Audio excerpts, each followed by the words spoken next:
The film begins in Albania. We're shown two thugs pulling a guy out of a trunk and starting to threaten him. This guy's name is David Pakuz, and he's an international arms dealer. In the midst of what's happening, he tries to explain that he doesn't speak Albanian, but they continue as if they don't hear him. Then a third man appears, puts a gun to his face, and asks if he understands now. The weapon aimed at him is a Jericho 941 pistol, a reliable gun that can be bought on the black market for about $300.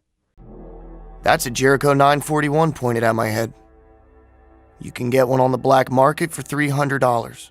After this, he begins to reflect on what people think about war. Many say it's connected to patriotism, democracy, or defending freedom. But he doesn't agree with that. When people look at a soldier, they see someone serving their country. He thinks about the cost of equipment: helmet, fireproof gloves, body armor, and M16 rifle. In total, one American soldier's equipment costs about $17,500. It costs the American taxpayer $4.5 billion each year just to pay the air conditioning bills for those wars.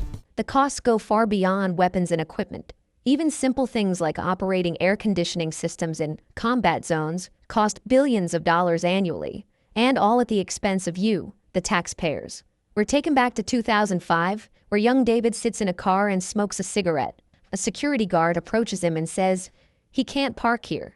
David tries to explain that he has a client in this residential complex named Mr. Sean, and he just arrived a little early. The guard insists and says this is a gated community. He can't stay here, let alone smoke weed. David doesn't argue and just drives away. As it turns out later, David works as a masseur for wealthy clients. His life is unstable. He dropped out of college after the first semester, constantly conflicted with his parents, and has already lost 6 jobs. Finishing the session, he wipes his hands. David is only 22 years old, working in Miami Beach doing massage for $75 an hour. But he's already tired of this job and wants something better. He thinks he's found a way to change his situation. He decides to invest all his savings in buying expensive bed linens, planning to sell them to nursing homes. When he gives his presentation, the owner says the linens are too soft. David tries to convince him, explaining it's Egyptian cotton with 400 thread count, the best quality for this use.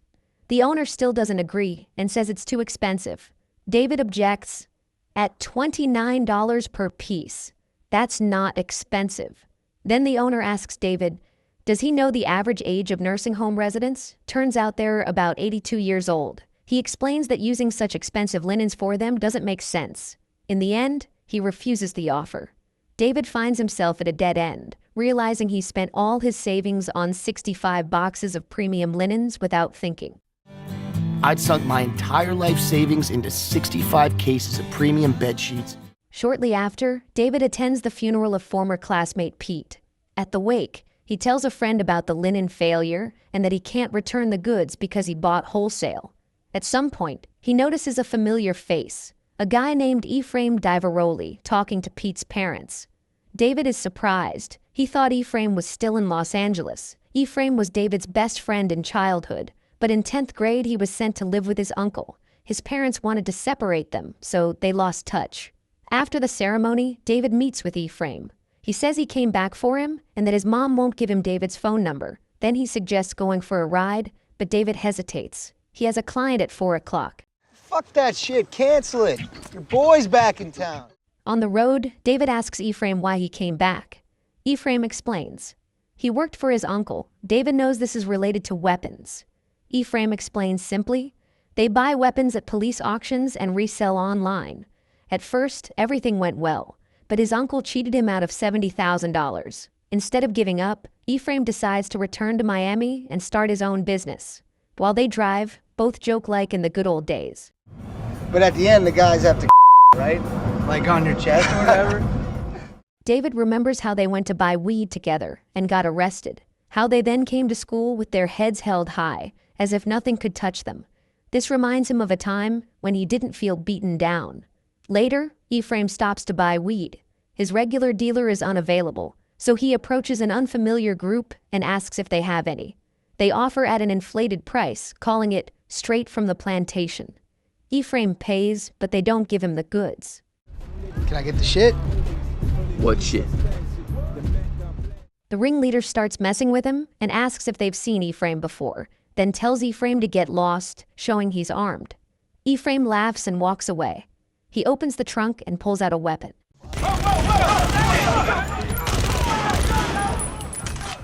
David is shocked. He clearly didn't expect to see this. Ephraim is calm and explains he has a gun license, then says they'll just find another dealer. Despite the tension, David can't help but notice how confident and fearless Ephraim seems. Returning home, David talks to his girlfriend who's watching TV. He tells her about his day and the unexpected meeting with an old friend. The next day, while driving, David calls Mr. Bornstein to try once more to sell the bed linens.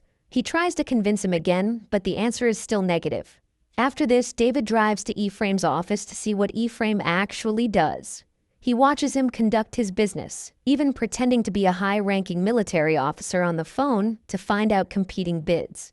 On second thought, we're about to make a decision on those RFPs. Why don't you go ahead and just give me your bid while I got you here on the phone? Finishing the call, Ephraim greets David. He asks about what he just heard, and Ephraim explains, "Sometimes you have to pose as an army officer to find out what others are offering on contracts." His business has clearly grown. He's no longer just selling online. Now he's making deals with the U.S. government. Want to do a bong hit? They sit together and smoke. Ephraim explains he supplies weapons to the Pentagon and recently sent a shipment of gas masks to U.S. Special Forces in Iraq. He's been doing this for only a few months, but in just the last 8 weeks he's made about $200,000. Since they have known each other for a long time, Ephraim starts showing David how everything works. He explains how to use the government website where military contracts are publicly posted. Instead of chasing the biggest deals, he focuses on small ones that big companies ignore. Even such small contracts can be worth millions if they're from the Pentagon. After studying the business, David returns home and lies on the couch, realizing what kind of money is involved. Remember a few weeks ago, in the car on the way home from my mom's house? Yes. This happened. The next time David meets with Ephraim, he tells him about it. Ephraim asks him direct questions about money and whether he can actually support a child. He points out the reality of David's situation. Then he offers to bring him into the business, saying they should work together because he trusts him. At first, David refuses. He's against everything related to war. But Ephraim doesn't back down, and eventually David gives in. When it's time to explain his new job to his girlfriend, David lies. He tells her he's selling bed linens to the military, explaining that soldiers need good rest. She believes him. He hides the truth because she really dislikes war, especially since she has relatives serving in Iraq. Over the next 6 weeks, David learns quickly. He gets better at negotiations, recognizing profitable contracts, and establishing connections with suppliers. In parallel, he continues lying at home, maintaining the cover story. In this industry, people like them are called war dogs. They profit from war without participating in it. To develop the business, they partner with Ralph Slutsky, a local businessman who owns several laundromats. He agrees to finance their deals in exchange for a share of the profit. However, they don't tell him how much they're actually making and give him a different idea of the business. He thinks it's about helping Israel. Ralph was under the impression that Ephraim was an observant Jew who only dealt arms as a means to protect Israel from her enemies. At night, the guys go to a strip club. When Ephraim approaches a woman looking for her friends, he tries to impress by offering her $1,000 to service him in the car. Puzzled, she asks who he is. "Who the fuck are you?" "Ephraim, Deveroli." He introduces himself and even points to David standing nearby. A moment later, a large man appears and asks what's going on. Ephraim tries to brush it off, saying she's his girlfriend, but the situation quickly escalates. The man hits Ephraim, knocking him onto the nearest table. David intervenes, but he's overpowered and thrown into a glass table. After the fight, both leave and go to another bar. There, everything calms down. They recall old stories from childhood, from 6th grade. David thanks Ephraim for bringing him into the business, and they sit down to order food. Before the evening ends, important news arrives. A major contract is approved, thousands of Beretta pistols. The deal will bring in $600,000, David's share, $180,000. This is a huge moment showing how far they've come in a short time. That's what I'm fucking talking about! That's real money! Fuck! A few days later, during a hospital visit for an ultrasound, David steps out to answer an urgent call from a military contact.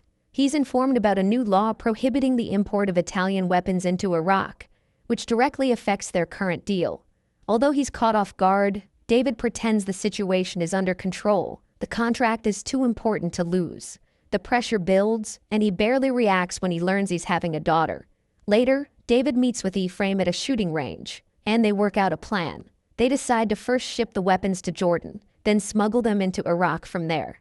That same evening, at a small dinner at David's place, he learns that Ephraim once took money from his own uncle, contradicting what he said earlier. Shortly after, Ephraim shows up uninvited and is clearly unhappy with the gathering. They step out to talk, and Ephraim delivers more bad news. The shipment is detained at customs in Jordan. At the same time, a military officer calls demanding explanations, warning that the deal will be canceled if the weapons aren't delivered.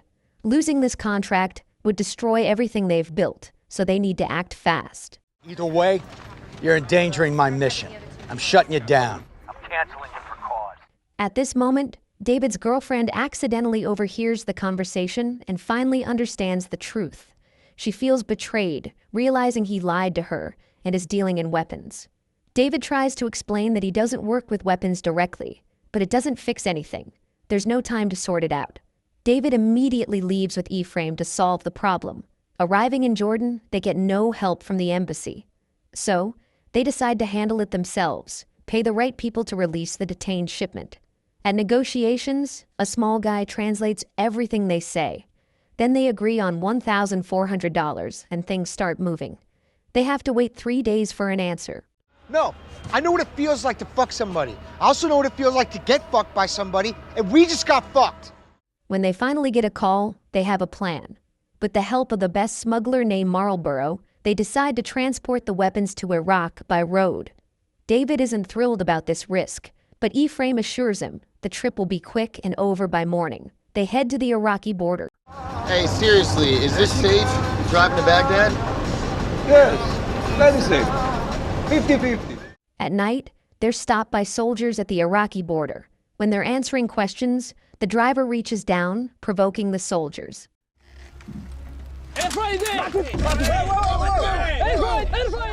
The smuggler remains calm and offers blocks of cigarettes, assuring them that's the cargo in the truck. The soldiers agree and let them through. By morning, when David wakes up, he discovers they've stopped at an empty gas station. David gets out to look around and notices a corpse nearby. He quickly returns and tells Ephraim. He remains calm and reminds him they're in a combat zone. This happens here. While Ephraim steps away to relieve himself, David answers a call from his girlfriend. She says she now understands the pressure he was under and asks him to be honest with her. He agrees, though he doesn't tell her the truth about where he is. It makes me feel like I'm in this alone. The call is interrupted when David notices armed people in the distance. He warns Ephraim, and they hurry to leave. The truck has little fuel, which worsens the situation. When they try to escape, they come under fire.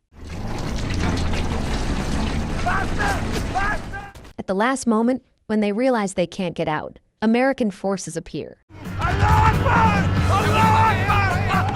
Finally, they reach the military base without further incident. Their effort to deliver cargo along such a dangerous route called the Triangle of Death greatly impresses the commander, and he shakes their hands. In honor of this moment, David and Ephraim take photos with the delivery before receiving payment. In the hangar where they're counting out a large sum, the guys are very surprised to see huge pallets of dollars. And the soldiers reply that all this money was taken from the Godfather. $12.2 billion. It's all seized from the Godfather himself. The received amount pleasantly surprises them, a whole $2,800,000. Soon they're given a military escort to the airport, and they fly back to Miami with their first major profit. Returning, they focus on further business growth. They treat themselves to matching luxury cars and move to expensive apartments in the same building. David also gets rid of the remaining bed linens from his failed venture. Their investor Ralph Slutsky is pleased with the results and increases support. Thanks to their success in Iraq, their reputation grows, and new deals start coming in, one after another. Sometime later, at a meeting in the AEY office with new employees, a simple question about what the company name means creates an awkward moment. Ephraim realizes he's never really thought about it. Instead of brushing it off, he reacts aggressively and immediately fires the employee, leaving the others in silence and confusion. That same night, at home, David takes care of the baby and browses the government contracts website. He stumbles upon a huge opportunity, the so-called Afghan deal. It involves supplying a colossal amount of ammunition, including millions of rounds for Kalashnikov assault rifles. Realizing how massive this is, he quickly tells Ephraim about it, who immediately wants to take it on. 100 million rounds of AK-47 ammo? The next day, they head to a weapons expo in Nevada, looking for opportunities. But as they familiarize themselves with it, they realize that even if they win the contract, handling something so massive for such a small company will be very difficult. After all, everything comes down to logistics and a bunch of permits to transport 100 million rounds.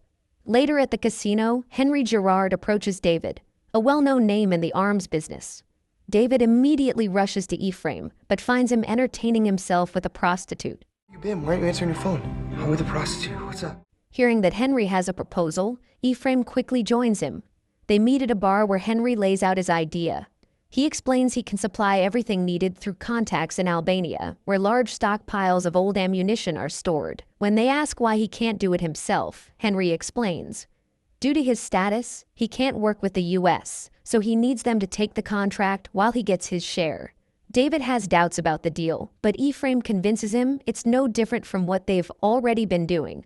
They ultimately agree to move forward. David's only request: they must see the goods.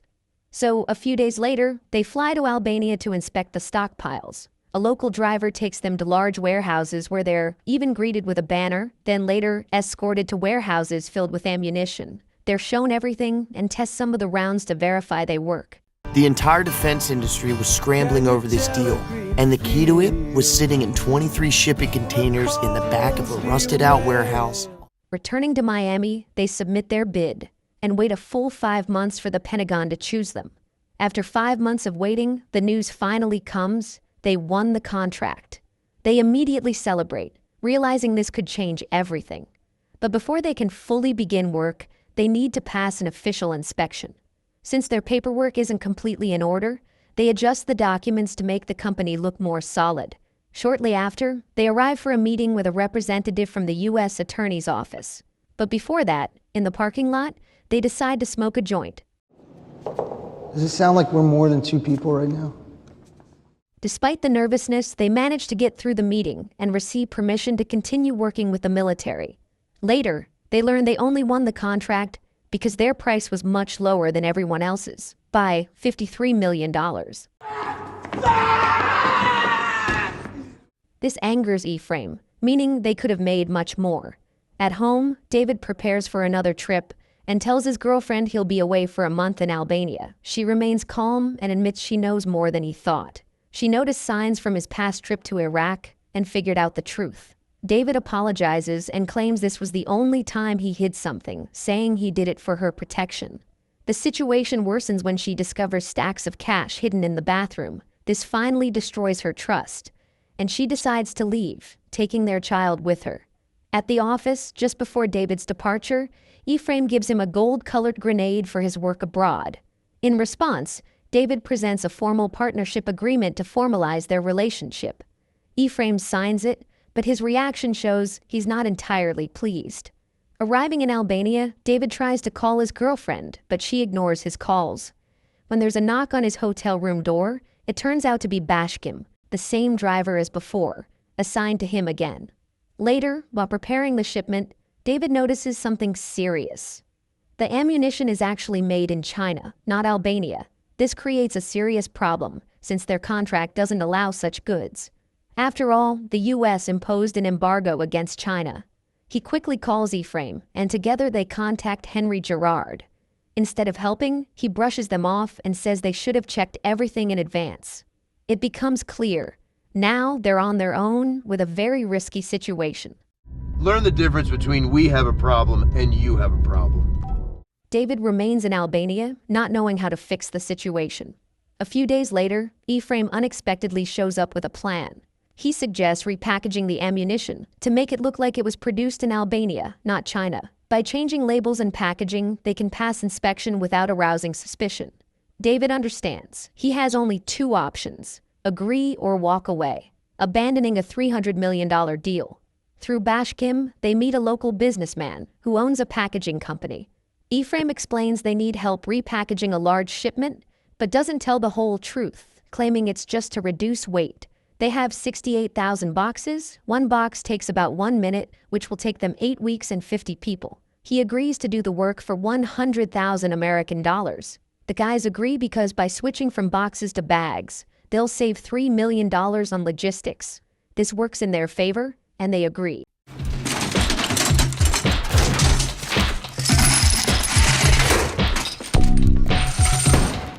Sometime later, on December 8, 2007, they complete the first delivery of 5 million rounds to Afghanistan without any problems.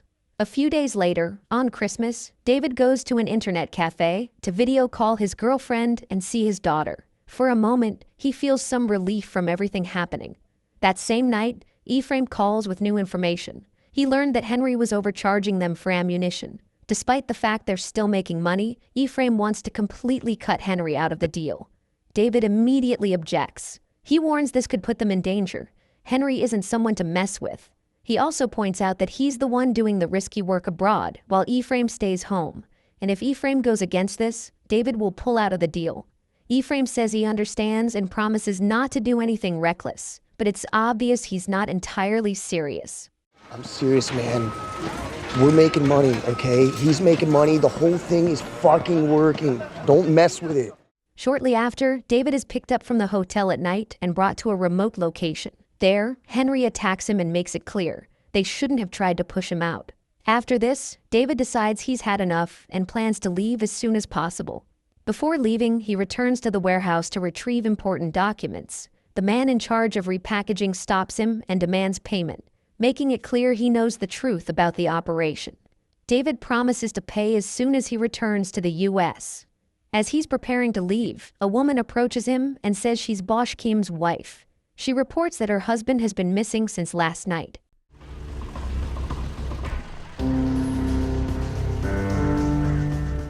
This adds to David's anxiety, and he decides he won't return to Albania.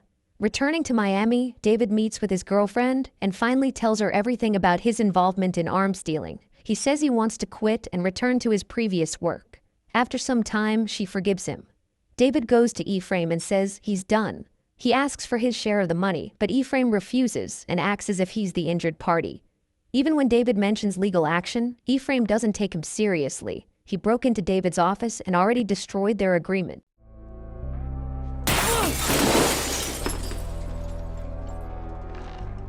In rage, David throws the grenade Ephraim once gave him at the office glass, shocking everyone around. With this, it seems, the arms dealer's story ends. 3 months later, David is working as a masseur again. One day, Ralph approaches him and says Ephraim wants to settle things. They meet at a restaurant where Ephraim offers David a small annual payment over 4 years of $50,000, much less than he deserves. Beside himself, David begins revealing details of their illegal activities and says he still has evidence on his laptop. He threatens to contact authorities, but Ephraim reminds him this would implicate him too. The meeting ends without agreement. Soon David gets a call from the New York Times asking about the ammunition deal. This worries him. The story is coming out. He evades the answer and ends the conversation. Later, he talks to Ephraim, who also received this call, and tries to act like everything's fine. David no longer trusts him and confronts his former partner directly. The tension finally breaks, and David hits him. Their relationship is over. I'm trying to reach the Department of Defense, please. Illegal Chinese ammunition, then we repackaged it and sold it to the U.S. military. The case receives wide publicity, and they're perceived as young people who took advantage of government contracts. Ephraim is charged and sentenced to 4 years in prison. David pleads guilty and receives 7 months of house arrest. The situation exposes serious problems in how military contracts are awarded. Years later, David returns to the quiet life of a masseur. One day he gets a surprise. Henry comes to him as a client. Seeing David's reaction, Henry remains calm and even apologizes for what happened in Albania. He thanks David for not involving him in the investigation. When David asks whether their first meeting was planned and what really happened to Bashkim, Henry evades a direct answer. Instead, he leaves a briefcase full of money and walks away, without explaining anything.